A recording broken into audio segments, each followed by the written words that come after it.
So today I'm going to be going over myths or misconceptions about reptiles. I've always found these things to be really funny, and I actually used to believe a couple of these things were true, so I've come a long way in my reptile knowledge, and I'm sure you guys have too, and maybe you'll learn something new today in this video. So I've just written down a few of them, and I'm going to go over them. If you guys can think of any other myths or misconceptions about reptiles, please leave a comment below because I'd love to see it. So the very first one that I'm going to start off with is that all reptiles lay eggs. This actually is not true. That's a myth.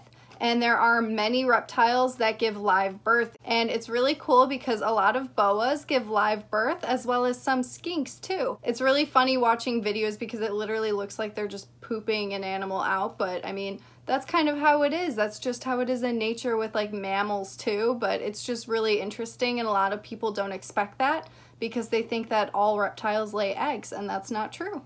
So another myth is that reptiles aren't fun to keep. A lot of people think that when you own reptiles, they just sit in a tank all day, and that's not very interesting. However, reptiles definitely have a lot of personality. Each one is so unique. They have different behaviors, and feeding them is a lot of fun, and they can interact with you it depends on what kind of reptile you have, but like some of them that actually like to come out, like Dude, my bearded dragon. He doesn't care. It's something that you can actually interact with, and you can actually build relationships with reptiles that a lot of people aren't aware of. So another myth that is actually really important because it's just such a misconception is that reptiles want to bite you. People think that reptiles are just very mean and they want to be aggressive and come out and just attack you, and rattlesnakes will just come and bite you.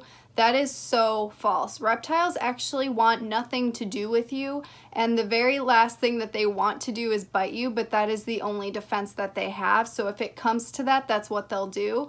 But they try to avoid that as much as possible, and they give you warning signals. They let you know when they're not happy. They try to look bigger sometimes to like show like, I'm tough, leave me alone. They just want nothing to do with people. So that's something that people don't understand, and they think that an animal will just come out and try to eat them or something, and that's just a huge misconception. And people also think that when there's an alligator, it's the same thing and the alligator will just want to eat them. The only difference is that with alligator attacks, they hunt in a very specific way to where they come out of the water to try and hunt their prey. So sometimes if a person is there, they might associate that person with food because that's just their behavior and how they hunt. However, if you're in a different situation with one, the only reason that they would come and attack you is if you are for some reason putting them in any danger that they may think that they're in, and you're approaching them and going near them and they feel like they have to defend themselves. So it's always just a defensive mechanism for these animals to bite or be mean is what people think, but that's really not what they're trying to do whatsoever. They just want to stay away from you and just live their own life and be a chill little reptile somewhere. Dude, what are you doing?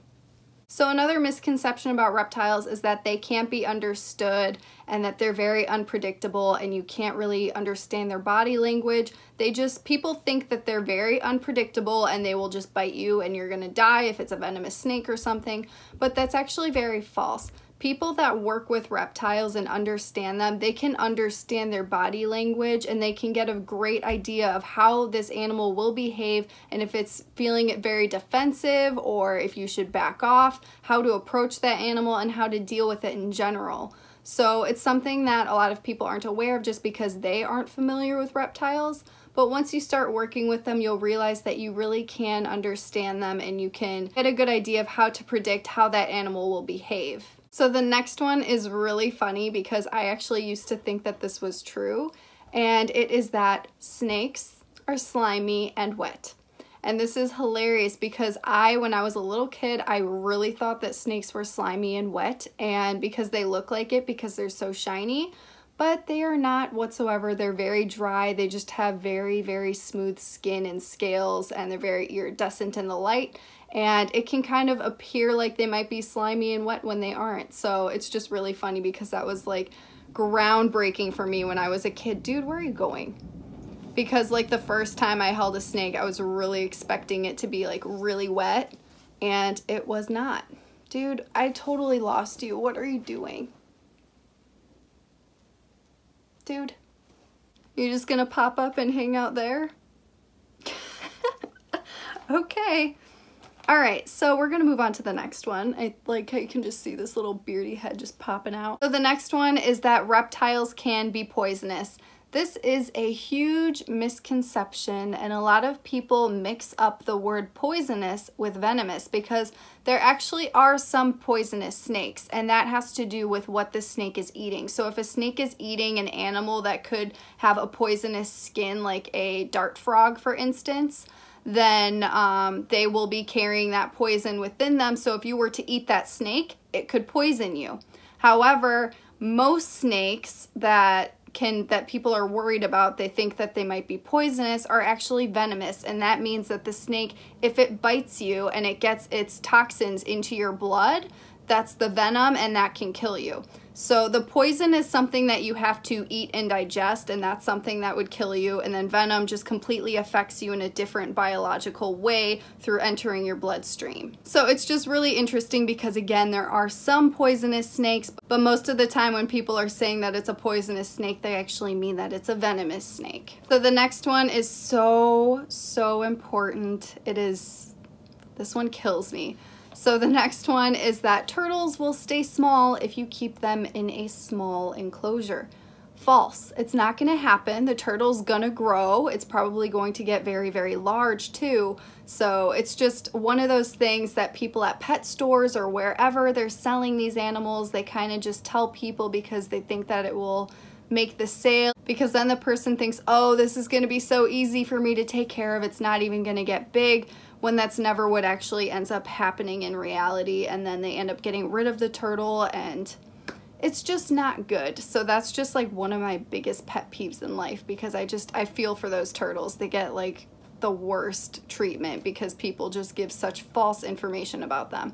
So if you keep a turtle in a small enclosure or tank, it's still gonna grow no matter what, I promise you. So the next one I've heard a few times also on my channel from you guys. Feeding a snake outside of its enclosure will keep that snake from biting you. It's completely false. That's a myth. And you're actually going to be stressing whoa, you're gonna fall, dude. So by doing that, oh my God, he's like scratching the crap out of my arm.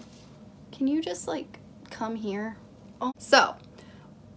So back on topic. By taking a snake out of the enclosure to feed it, it actually will make the snake associate being taken out with eating. So no matter what, like that's not going to help a defensive snake into learning when it's feeding time and when it's not feeding time. The best thing to do is to just feed the snake or handle it when you want to handle it.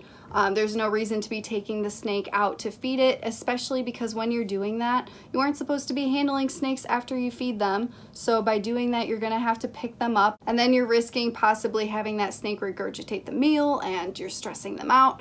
Just don't want to do it. So it's not gonna help with a snake biting you whatsoever. It's just a huge myth. So the next one is that you can tell a rattlesnake's age by counting the rattles, because they produce new rattles every single year. However, this is false. It's not true, because a lot of the times the rattles will actually come off in the wild. Like they may bump it up against rocks or whatever, and they just end up scraping off. So there's really no way to be able to tell the age based upon that, just because so many different things could happen in the wild, and the rattle may not be an accurate depiction of the age of the snake. So the next one is that all reptiles do not help their babies once they're born. And for most cases, this is true, but there are a couple of cases where snakes or alligators will actually help their babies. Like a lot of alligators after birth, they actually stick with their young for a little bit to make sure that they're eating and that they're safe, and they're basically taking care of them.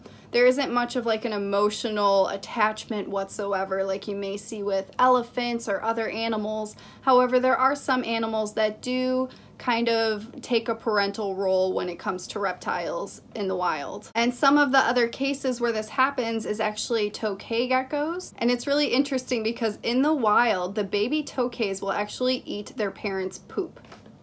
and they get it for extra nutrients, and it's very interesting, but they actually hang out with their parents for a little while after birth to get that nutrients.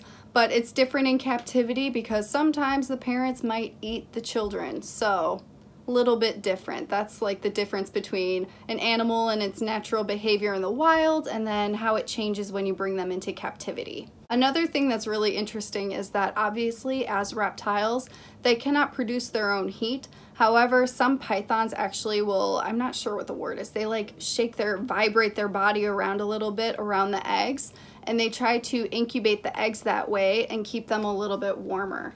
So that's also really interesting. And then the last one on my list is that some snakes fly, and there are some snakes in the wild that kind of leap from tree to tree and it looks like they're flying. However, they're not flying. They're literally just jumping in the air and trying to go to a different branch or something. So yeah, not really flying. There are also some geckos that do that too, and they're not like flapping any wings or anything. Like some of them have the it's like skin on the sides to help them to like soar through the air, but that's still not flying. They're kind of just jumping. So I am like totally scratched up from dude right now, but that's everything on my list for today. So please leave a comment if you know any other myths or misconceptions about reptiles, because I absolutely love learning new things and it's so interesting with reptiles. So thank you so much for watching. I hope you guys have a wonderful day, and I'll see you in the next one.